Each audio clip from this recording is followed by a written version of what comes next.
당시 변사 사건 담당 형사님이셨다고요? 장기미제 전담팀이 웬일이에요? 관할사에서 당시 수사 자료를 받았는데요. 몇 가지 질문드릴 게 있어서요.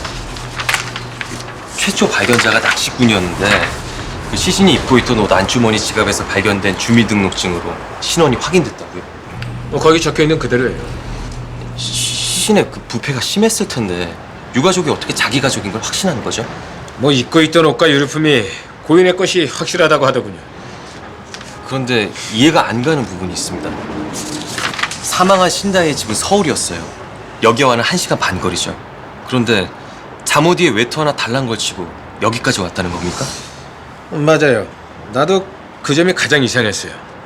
자살이 아닐 수도 있겠다 생각했죠. 그래서 부검을 권유했는데 유가족 측에서 강력하게 부검을 거부하더라고요. 유가족이요? 아직도 어머니를 모시고 사신다고요? 네. 어머니를 한번 뵙고 싶은데 제가 댁으로 찾아뵈도 되고요. 어머니가 몸이 많이 안 좋아서 병원에 계세요. 그럼 잠시 병원으로 찾아뵈도 될까요? 그건 곤란하네요. 지금 병세가 많이 안 좋으셔서 중환자실에 계시거든요.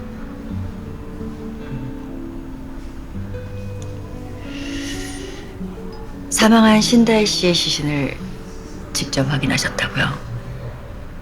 그 시신이 신다혜 씨라는 걸 어떻게 확신하셨죠?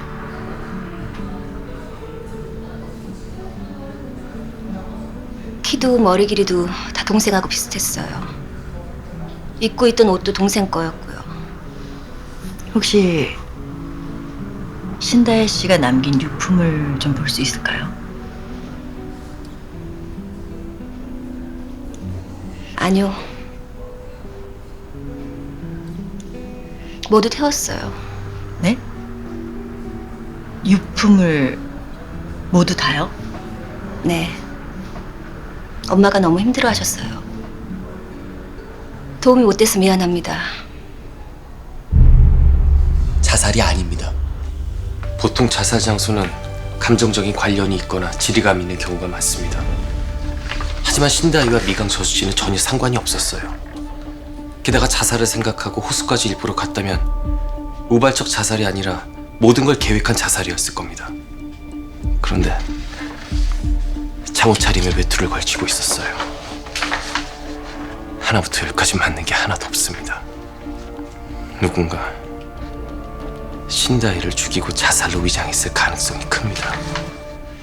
유가족도 마찬가지예요. 담당 형사까지 나서서 부검을 권유했지만 유가족이 강력히 거부했습니다. 이건 분명히 뭔가를 숨기고 있는 거예요. 어떻게 됐어? 네, 테이블, 의자, 문고리 다 해봤는데 몇십 명 지문이 겹쳐서 아무것도 안 나와요. 제가 그랬잖아요. 아무것도 안 나올 끼라고.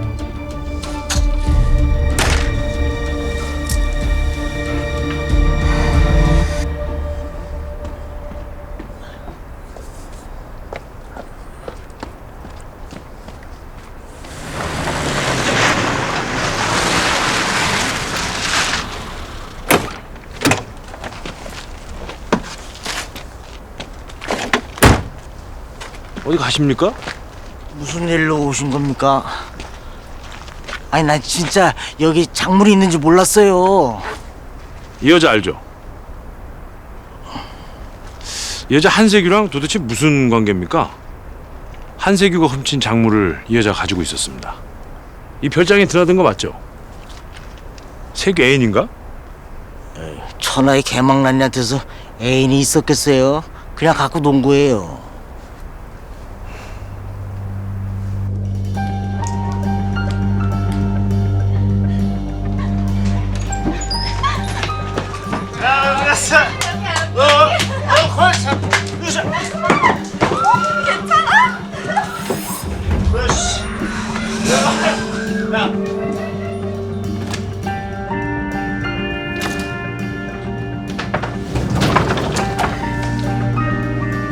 어린 것들이 어찌나 그냥 더럽게 노는지 매번 그거 치우느라 그냥 내 골병이 다 났어.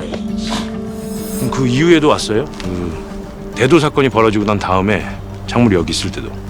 뭐 한 번 왔어요, 혼자서. 혼자서?